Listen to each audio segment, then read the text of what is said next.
Hey guys, welcome to my channel. It is your girl Zandra. Hey beauties. So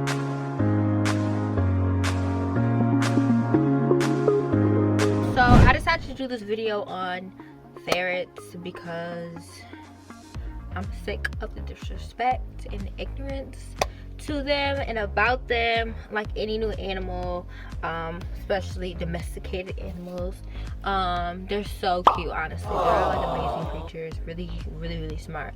So this is going to be a deep dive into ferrets, and the origin about them, but then also I am the owner of 2 babies, so I'm going to show you guys them. I'm going to talk a little bit about them and really just to educate you guys, because a lot of people don't know what ferrets are, about them, where they come from. We're going to clear up the facts and the opinions. Draw this. It's not even a thin line, honey. It's a thick ass line between a opinion and a fact. Okay, some people try to blur it, but maybe it's fact and opinion. Okay, I'm just really, it's something that's important to me, so you guys are gonna feel the passion and all of it when I talk about my babies, because they're my babies. Those are my kids. I am a single parent. You know, it's really hard. It's a hard life, you know, trying to run a business and also be a parent too, like a single one at that. But anyways, let's dive deep into that, and I hope you guys can really see me, the whole me, but you know I'm still new to YouTube. Before we get started, make sure you guys like and subscribe, comment anything that you want to see. Let's hear your feedback. Tell a friend to tell a friend to tell a friend. You know what to do to subscribe, and also ring the bell thing to also get the notifications of when we're posting next. And also let me know if you have anybody else when I have guests or whatever on my channel. All right, so what I'm gonna do is, the first thing I'm gonna go through and give like a background about ferrets, their origin story, and really just what they're all about, you know, so you can have background between, like, you know, we know dogs, where they come from, where they're descended from, like, you know, like that, and cats and stuff too. But ferrets, a lot of people aren't really, they don't really know, aware of all that stuff. So this is a packet that the pet store gave me to learn, have all the information about ferrets. So I'm going to read a couple things off of it, key things that if you're thinking about buying a ferret, or you want to know more about a ferret, or you're like looking at my story on my Instagram and be like, what is that? This is just to educate you and let you guys know what it is.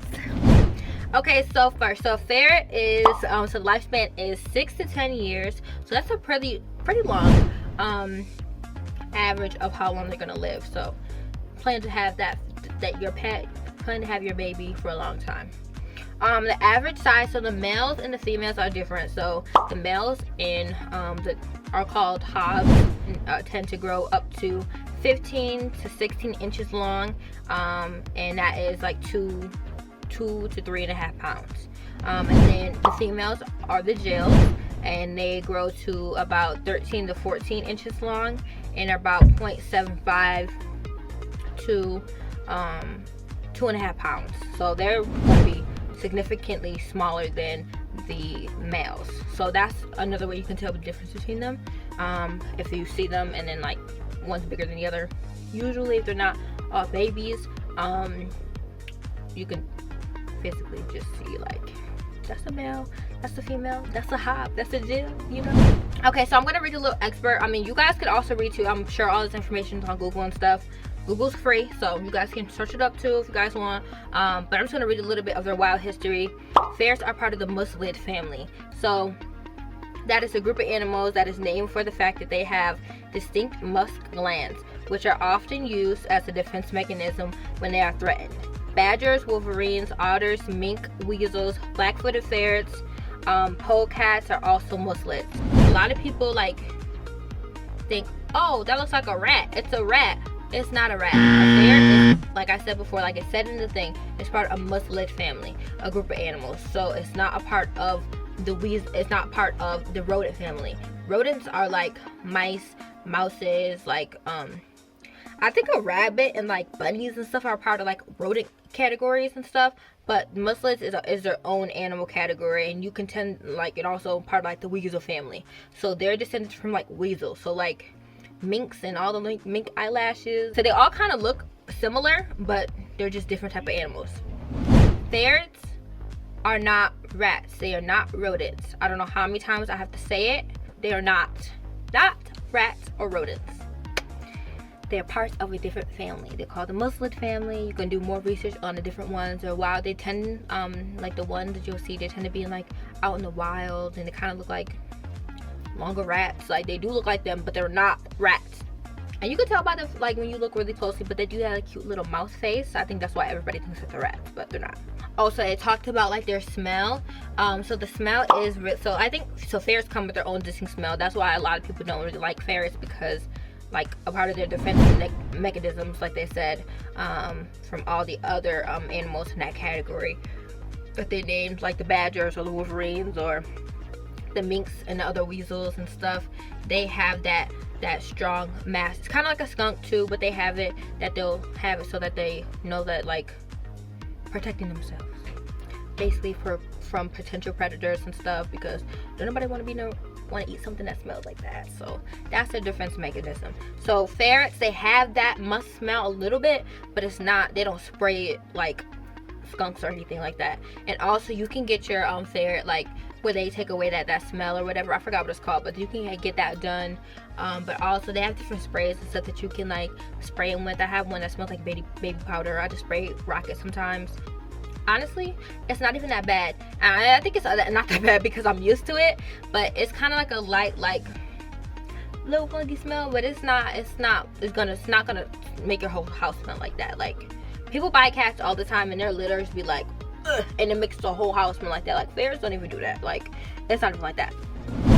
But anyways, let's dive deep into more of the background.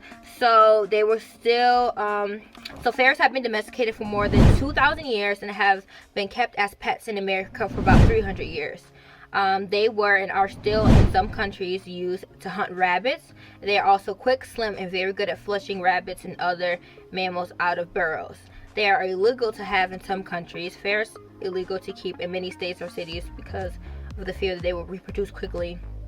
That makes sense. So when you look it up, ferrets are banned in like the whole state of California and a couple other states. They're banned in the U.S. New York State they're not banned, probably because they're overly infested with rats, like rats in New York City and stuff. Big rats in New York City. So I guess they're not really caring about. They don't really have a fear of reproduction of ferrets and stuff because we have rats everywhere. But California and other places, I guess they're worried about that. But yeah, so they are banned. So I'm not able to take Rocket to LA when I travel there and stuff for business. So which is sad, but it is what it is. You can't really change the rules. So that's a little background about their wild history. So now I'm gonna go into like the physical attributes of them, which I'm gonna go grab Rocket and kind of show you them too. All right, so I'm back, and I have Rocket.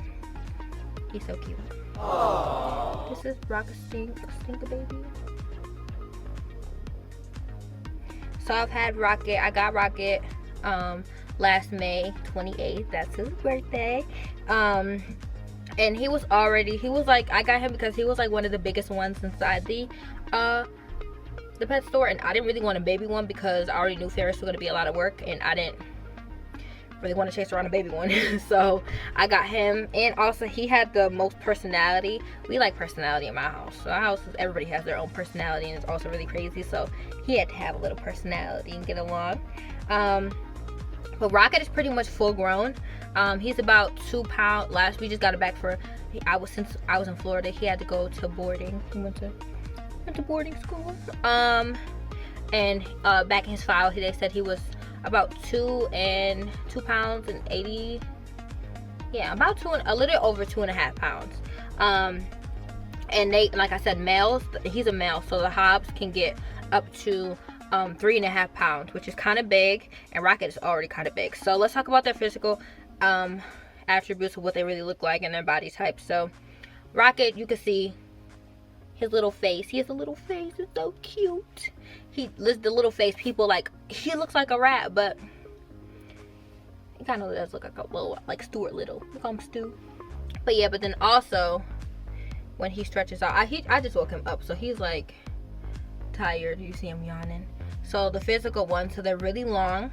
They're long and kind of slim too. You can touch them, you can kind of like feel their ribs, and they have like flat squishy stomachs. And he has his winter coat on, which he just got done finished shedding, which is weird because I don't really like, I already have 2 dogs that shed, and I was like, oh, he has white hair, I don't want him to shed. But they do that, preparing for his winter coat, which is cool. And if you look closely, I don't know if you can see it, but he's not full albino because he does have some like gray and like silver in him, but he does have the albino face because his eyes have like those red eyes, which isn't that bad. And then obviously, like when you look at them close, like rats don't get this long, first of all, and rats have like the skinny naked tail, and he has a fur tail, so that's probably why like we're okay, because rats scare me, which is really really weird because he does like kind of look like a rat, but he's not. Their nails, I would say like you can cut them about every 2 weeks at least, because they do kind of get long, and that's how they climb stuff and do other things. So and it kind of hurts sometimes if they like scratch or something. A lot of things, so I'm trying to think other physical attributes. He got short legs, and I'll show you different videos later of them running and playing and stuff, because you'll see really how they run and they hop and they do different little cool things. But yeah, he has 2 little eyes, long whiskers, 2 little ears. His teeth, like when they kind of open up, they kind of look like they have those 4 2 bottom and then 2 top that are like really long. And then the rest aren't that long. They're really small compared. He wants to go, so he's not gonna show me. Okay, so again later I will show you what they look like running around and playing. And I do have another one. She's kind of smaller. She's a baby. She's a girl. She's so cute. But anyway, so now we got down like what they actually look like. They're long, they're slim. Things to know if you want to get one. They're descended from the Muslims, right? But the word ferret is actually like the English version of a Latin word, and it's called like pheromone, or I think I'm pronouncing it wrong, but it's called like pheromone or whatever, pheromone, or I don't know. But it means thieves. It means thief. And ferrets are thieves, so they like to hide things. They like to collect shiny things. Like they hide people's keys. Rocket, what he does, he hides my shoes. Like he'll drag my shoes, like big giant shoes that are way bigger than his size. My dad's shoes he drags, and he'll hide them under the bed. He'll collect all the toys I would get him. He will like hide them. Anything that he can grab or drag. Wine bottles, the corkscrew, like he loves to chew on that, so he'll drag the wine bottle around the house. Like things that you would just leave around, he'll drag them. If he thinks that's interesting, he's gonna drag it and he's gonna hide it. So that's what they like to do. They're good at really stealing things. They get into everything, so their bodies are made for them to be like slim and slip through little small spaces. So you saw how little his head was. Pretty much anywhere that their head can fit in through, their whole body is gonna adjust and squeeze under there too. It's really gross, but they can do that. So that makes them even more sneaky because they're fast, and they can get in anything. He gets into the cabinets, he gets into the vents, he was in the walls at one point for 3 hours. Like everywhere you think that you shouldn't look for a ferret, he's gonna be in. We didn't think to look in the walls, we didn't think to look in the cabinet, the vents. We don't think to look in like certain areas of the house where only he could get into, that he will be like, oh, I think I'm gonna crawl in here and just explore. So they're really sneaky and really tricky, so you have to, and they're really really smart. Rocket is a really really smart ferret, and he doesn't give up, and he always remembers. Like they don't really have good eyesight, but they can smell, so he's really good at smelling things. So if I like move something away from him, like he's gonna go and circle around until he finds it, which is really weird. So they're kind of like dogs in a way, but they're like a mixture between dogs and cats, because they act kind of prissy sometimes. They do like cat things, but then also they're like really playful and fun like dogs. So yeah, usually they say that you buy ferrets in pairs because they kind of get lonely sometimes, especially like you do not want to get a ferret if you have a busy life. And I really have a busy life, but I was like, I really want a ferret because I was home a lot for the summer, so I was like, I really want to get a ferret. But honestly, I feel gonna be really tricky because I travel a lot, but it's a good thing I have my family and other people around me that like ferrets and that can help out and watch them and take them with me. To watch them while I'm away, because sometimes I can't take them with me everywhere because again, they're banned in a lot of the states I go to. So don't get them if you're going to be too busy for them, because they need a lot of attention, but not that much. Because the cool thing about them is that even though they're really exciting and they're thieves and they're really active, you have to watch them all the time, they sleep up to 14 to 18 hours a day. So pretty much by the time you get home from work, they'll probably be ready to play. I mean, like, they'll sleep all day. They need those 2 to 3 hours of exercise. You need to let them play and run around and do stuff, because you don't want them to be you don't want them to feel down being locked in the cage all day. You also don't want them to get fat. Oh, and also they're only carnivores. So they're 100% carnivores. They only eat meat. They said you could feed them like eggs and stuff. Rocket doesn't like eggs, but usually they only eat meat. So he has like regular like ferret pellets that are 100% chicken, and sometimes we'll feed them like some chicken and stuff, but they're really not allowed to eat anything else, like no fruits, no salts, no vegetables, nothing but meat. Some people like, I guess you could feed them raw meat, but you got to be really careful about that. So every time you feed them chicken or like any type of meat, it's always going to be cooked, because I'm not feeding nobody no raw meat. That's ugh. Even though sometimes in the wild, like, they'll have to, like, they'll eat birds and other things like that, because not all ferrets are domesticated or should be domesticated. So they have to survive in the wild somehow. So I'm sure that they eat raw meat, obviously, but we give Rocket cooked meat and stuff. You should get him vaccinated, of course. Oh, he lives in a cage. I'll show you guys his cage. Yeah, again, please do not feed them anything. No fruits, no veggies, no crackers, no nothing but meat, and that's it. Even though, and just because you're not allowed to feed them doesn't mean that they're like, they hate it. Same thing with dogs and chocolate. They love to eat chocolate, but they're not supposed to. They don't have the right they're not equipped with the right things in order to digest those type of foods. So he'll eat it if you give it to him. So Rocket really likes sweet things, he likes salty things, he loves it all, but he's not allowed to have it. So just don't do it. Don't like be like, oh, here, take a cracker. Like, no, because then you'll have other problems with them getting sick, and that's a lot of animal hospital bills. So yeah, grooming, you're supposed to wash your ferrets at least once a month. A lot of people tend to overwash them because they have that distinct smell, but the more you wash them, it's going to dry out their skin and make them produce more of those musk glands. So like, you're playing yourself, honestly. So please do not, and it'll cause hair loss, and it'll make them it'll hurt them in the long run. So do not overly wash your ferrets. So at least once a month you need to wash your ferrets, and they have a distinct shampoo. Do not use no regular shampoo. Go to the pet store and get ferret shampoo. Fresh clean water every day. Well, not every day, but like I'll show you guys. They have like a water bowl, but I'm probably gonna have to change that. But instead of doing the dropper, because Rocket, when we first got him, he was fighting with the water dropper thing. He didn't like it, so we got him a bowl. He thought that was nicer because he would drink out the dog's water bowls and stuff, and he liked it that way. So that's what he has. And they said that it's not good to feed them tap water, but so I don't. He only gets bottled water. Chlorine free water, of course. Pretty much they do. Rocket, he is a smart cookie. So we got him, he's 18 months old. So we got him about when he was already wanting some change. So he was kind of like grown and mature and an adult ferret. So he was really smart. So like, he trained himself to like go back in his cage when he wanted to use the bathroom and then come out. And when you notice like the way they use the bathroom, they go into like corners, small corners, and their poop and pee doesn't really like, they smell all when they sit there over time. But honestly, like, it's not like dog poop where it has just a strong smell and you're like, I know this dog pooped around the house, just gotta find it. Ferret poop is not like that. It's always gonna be in the corner or on the edge of something, and you can't really smell it, so you're gonna have to look and make sure you watch yourself and not go into any corners. So household and environment. So like, they tell you that if you're gonna get a ferret and stuff, you want to make sure that you put the cage in a warm, like, and welcoming environment. They don't really like direct light, so do not put them in next to a window. If you live in a sunny state or where sunshine all the time, please do not do that. They like to hide. They like to sleep.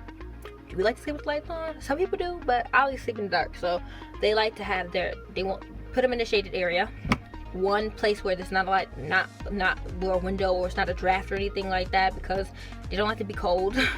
Obviously in here in Buffalo it's really cold, so he doesn't like to go outside during the winter time, of course. And also make sure they're around like family and friends. Make sure the cage is big. The cage that we have just for Rocket, and we just added a new ferret in there. Her name is Peppa. The cage is the same. I'm 5'3". The cage is a little bit taller than me, a little bit, or it might be, no, I think it's the same height as me. The cage is about 5'3", 5 feet tall. So make sure your cage is big enough for your ferret. It's supposed to be their house, so it's not a little rat or a hamster where you can put them in a little tiny cage and like leave them in there all day. That's called abuse. Do not do that. Go out and get them a cage, get them a hammock. They like the beds, they like tunnels, they love to hide, and that's what you just like to do. So make sure you guys get a big enough cage for them to fit in. We want them to be comfortable. That is their home, where they're going to spend a majority of their time in. Make sure it's comfortable, make sure that they love it. Make sure you're cleaning your cage out really about once a week. You need to clean it out, change out their poops, change out the litter thing, check their water, check their food. And also you can't really overfeed a ferret, so like just make sure they have food in their bowls at all times, and they'll really just regulate when they're hungry, when they're not hungry. They don't really tend to overeat, so just do it with that. And what else? They get them lots of toys, tunnels. They like to play with tunnels. They like to play with like plastic bags, even though it's kind of like not safe, but watch them. We have a playpen where they both like play with each other in there, even though they both climb out of it. But yeah, give them like cat toys, shoe toys, and they like to tear apart things, so make sure it's not easily able to tear apart, so they can chew on it and choke on it or something. So make sure watch out for that. So let's go over the cost of a ferret. So I purchased my ferret for, the cost was about, so I paid $200 for each of my ferrets, which is kind of pricey, I guess. But then also you count their food, you count their cage, which is also probably another $150 to $200. So they are pricey animals to keep in you know, like maintain and stuff. So just prepare to pay a little sum, at least about $500 if you're going to get you a ferret. But they're really playful, they're really loving. I'm going to show you guys more about them later, but they're just really, really cute. I love them. They're not like dogs or cats or any other animals, so like they do connect with their owners. But like Rocket, I can't be like, come here Rocket, and he'll come here. Like you have to train them to know their names and to come when called and stuff. They're not like dogs. We can be like, come here buddy, like, and he'll just come right away. Like Rocket will like stop when he hears me sometimes, and he'll keep going. He's kind of rude, so they don't really listen. So it's not one of you can just be like, oh, come here, or it's time to come back in your cage. Like it's not like that. So everything you think you know about pets, scratch that for ferrets, because they are a work in progress. They're gonna get to know you, and you're gonna get to know them. But the biggest thing that I cannot stress enough is that when you have a ferret, they can be really frustrating sometimes when they do bad things. People confuse, and I don't like people who abuse animals or try to discipline them, because 9 times out of 10 when they do certain things, it's because where else was it gonna do that, or something that you could have prevented, or they did it hours ago and now they don't remember. Like things change for animals, and they're on a different type of time than we are, so we have to learn how to respect that. And sometimes they can be assholes sometimes, but you have to learn to control that. And with ferrets, you cannot discipline them, meaning like you're not gonna give Rocket a spanking or something like that, or hit him or something, because you don't want him to fear you. And sometimes a lot of people get that confused, like you think, oh, I'm gonna beat my animal. Like please don't. They have laws against beating your kids, so do not beat nobody else's animal. Please do not. So the way I discipline Rocket is really, I'll just be like, no Rocket, but I won't hit him, because if I do hit him, he's not even gonna respond to that, and he only weighs freaking 2 pounds. So what am I gonna do? Like if anything I do too hard, he's gonna die. So I'm not gonna hit him or do anything like that, and I don't want him to fear me. That's the biggest thing. You do not want your pet, you don't want anybody who's supposed to love you and be comfortable around you and be your support system to fear you. Like obviously they know who's in charge, you know what I'm saying? Like you already gained your dominance, you being the human, you being able to talk, you being able to stand up on 2 feet, you know what I'm saying? Like, you already established that dominance, you know, especially when you get it as a puppy. So you don't need to be overly, like, because sometimes you do have to discipline your dog and your cat in different ways or whatever, but ferrets are different. Like, you don't want them to fear you, you want them to love you, and you want them to be comfortable around you. So sometimes if he does something bad, I'll put him back in his cage for a few hours or whatever, give him a break. Sometimes I'll yell, be like, no Rocket, no Rocket. But yeah, and also, like, they kind of like nib, they like bite. So what I want is, like, younger ferrets, like, they be like, they'll bite your skin and then, like, they won't let go. They're like evil because, like, they're like teething or whatever. That's what, like, Peppa is doing, and it's so irritating. I want to kill her, but I'm not. It's just really annoying and it hurts. But, like, Rocket, like, he'll be like this. And there's also ways you can discipline your ferret with that too. I'm sure there's other videos that you can watch that people are more skilled and have more experience than me, but yeah, you can teach your ferret tricks and stuff. I taught Rocker how to, like, stand up and stuff. He's probably not gonna do it because he's sad. Why? I don't know, but he's sad because we got a new ferret. I thought he was gonna be happy, but he wasn't. And yeah, so later I'll show you guys what they look like playing in their house and what they look like and how they really interact with everybody else in my house. We have 2 dogs and they get along with my dogs great. One dog is kind of like, he'll growl like every single time he sees Rocket or Peppa, but he, at the end of the day, they don't harm each other. They're real gentle with each other, so it's booty booty.